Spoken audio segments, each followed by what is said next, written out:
Good morning students, कैसे हैं आप लोग। आपने पिछले वीडियोस में परमाणु अणु अस्थिर अनुपात का नियम, निश्चित अनुपात का नियम, स्थिर निश्चित अनुपात का नियम, द्रव्यमान संरक्षण का नियम पढ़ चुके हैं और कुछ क्वेश्चंस थे आप सॉल्व कर चुके हैं। तो आज का हम अपना टॉपिक नया स्टार्ट करते हैं। आज का हमारा टॉपिक है प्रतीक। क्या है? प्रतीक, सिंबल जिसको बोलते हैं आप। तो पहला क्वेश्चन यही उठता है कि प्रतीक किसे कहते हैं। तो आपको पता है कि किसी बड़े अक्षर को हम छोटे में रिप्रेजेंट करने के लिए प्रतीक का प्रयोग करते हैं। तो आप प्रतीक की परिभाषा बता सकते हैं कि वह कम से कम शब्द या चिन्ह, हम देखिए प्रतीक को चिन्ह के द्वारा भी प्रदर्शित करते हैं और कोई शब्द है तो उसके पहले लेटर से भी प्रदर्शित करते हैं। तो वह कम से कम शब्द या चिन्ह जिसके द्वारा किसी तत्व को प्रदर्शित किया जाता है प्रतीक या संकेत कहलाता है। जैसे हाइड्रोजन का कैपिटल H, ऑक्सीजन का O, इस तरह से और भी तत्वों के प्रतीक हो सकते हैं आदि। कुछ तत्वों के नाम और प्रतीक नीचे दिए गए हैं, तो आइए देखते हैं। ये उनके परमाणु क्रमांक दिए गए हैं, जिसे आप क्रमांक भी कह सकते हैं। यहाँ तत्वों के नाम दिए गए हैं और यहाँ प्रतीक उनके दिए गए हैं और उनके परमाणु भार भी साथ में दे दिए गए हैं। ये भी आप याद रखेंगे क्योंकि आगे जो है क्वेश्चन करते समय ये आपके लिए काफ़ी यूज़फुल रहता है। तो इसमें देखिए पहला तत्व हमारा क्या है? हाइड्रोजन। उसका प्रतीक क्या है? Capital H। और उसका परमाणु भार कितना होता है? 1। और परमाणु क्रमांक कितना होता है? परमाणु संख्या, परमाणु क्रमांक हमारी एक ही चीज़ें हैं, 1 हो गया। और हीलियम, उसका प्रतीक कितना होता है? He। परमाणु क्रमांक कितना होता है? 2। और परमाणु भार कितना होता है? 4। तो इस तरह से आप लिख लेंगे। हमारा थर्ड है लिथियम, जिसका प्रतीक है Li। और फोर्थ है बेरिलियम, जिसका प्रतीक है Be। फिफ्थ है बोरान, जिसका प्रतीक है कैपिटल V। 6 है कार्बन, जिसका प्रतीक है कैपिटल C। 7th है नाइट्रोजन, जिसका प्रतीक है कैपिटल N। 8th है ऑक्सीजन, जिसका प्रतीक है कैपिटल O। और इसका परमाणु भार कितना है? 16। परमाणु क्रमांक कितना है? 8। और फ्लोरीन जो है हमारा, 9वां जो है हमारा फ्लोरीन है कैपिटल F। 10वां नियान है Ne। और 11वां हमारा क्या है? Sodium Na। और 12 है हमारा मैग्नीशियम Mg। और 13 देखते हैं, 13 है हमारा एल्युमिनियम Al। और 14 है हमारा सिलिकॉन Si। और इसका परमाणु भार कितना है? 28। और परमाणु क्रमांक कितना होगा? 14। अक्सर करके मैक्सिमम जो है परमाणु क्रमांक के दुगने ही होते हैं परमाणु भार, लेकिन कहीं कहीं बहुत सारे अपवाद भी हैं तो कुछ और भी लिए जाते हैं। कितना हो गया आपका?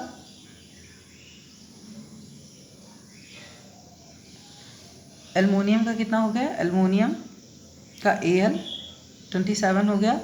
और फिर 14 सिलिकॉन का Si 28। फास्फोरस का 15 जो है फास्फोरस P हो गया उसका। और 16 सल्फर का S हो गया। और 17 क्लोरीन का Cl हो गया। और 18 आर्गन का Ar हो गया। 19 पोटेशियम का K हो गया। और 20 कैल्शियम का Ca हो गया। और 21 स्कैडियम Sc हो गया। और 22 टाइटेनियम Ti हो गया। और 23 वेनेडियम V हो गया। और 24 क्रोमियम Cr हो गया। ये देखिए 24 क्रोमियम होगा हमारा, Cr लिख लेंगे। 25 मैग्नीज होता है, तो इसका Mn होता है। इसका 55.84 होता, 55 पॉइंट समथिंग या 55 ही लिखेंगे मैग्नीज का। नेक्स्ट है हमारा 26 आयरन Fe हो गया। और नेक्स्ट है 27 कोबाल्ट CO हो गया। और नेक्स्ट 28 निकिल Ni। और 29 जो है कापर Cu। और 30 जो है जिंक Zn। मैंने 30 के परमाणु क्रमांक और परमाणु भार लिखवा दिए हैं। और ये नीचे कुछ जो दिए गए हैं वो आपकी बुक में दिया गया है, वहाँ से मैंने लिया है, तो उसके भी नाम और प्रतीक देख लीजिए। 31 बेरिलियम Ba। और 32 ब्रोमीन Br। 33 fluorine F।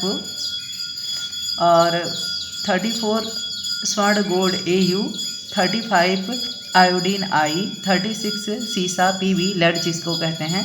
37 चांदी सिल्वर, इसे Ag कहते हैं। और 38 यूरेनियम U कहते हैं।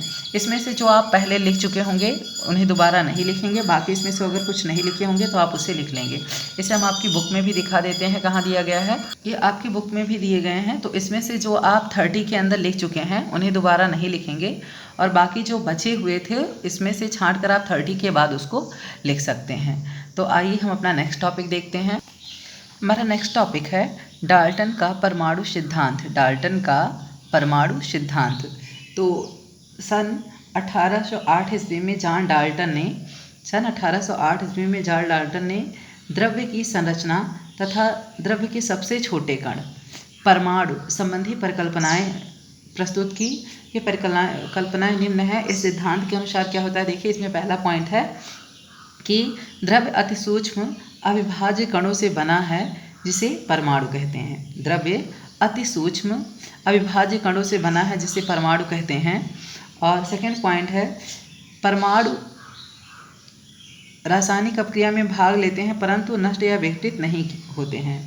परमाणु रासायनिक अपक्रिया में भाग लेते हैं परंतु नष्ट या विघटित नहीं होते हैं। थर्ड है आपका परमाणु विभाजित नहीं किया जा सकता, यह द्रव्य का मूल कण है। फोर्थ है विभिन्न तत्वों के परमाणु एक दूसरे से भिन्न होते हैं। और फिफ्थ है हमारा परमाणु अविनाशी है, परमाणु ना तो उत्पन्न किया जा सकता है ना ही नष्ट किया जा सकता है। और लास्ट पॉइंट है 6, 2 या 2 से अधिक तत्वों के परमाणु सरल अनुपात में संयुक्त होकर यौगिक परमाणु बनाते हैं। तो ये पॉइंट्स आप कॉपी में कंप्लीट करके अच्छे से तैयार कर लेंगे। लाइव क्लास में इससे क्वेश्चंस आपको पूछे जाएंगे, जो चीज़ें आपको नहीं समझ में आएंगी आप उसे दोबारा पूछ लीजिएगा। तो आज का हम अपना टॉपिक यहीं समाप्त करते हैं। नेक्स्ट डे एक नई टॉपिक के साथ मिलेंगे। धन्यवाद।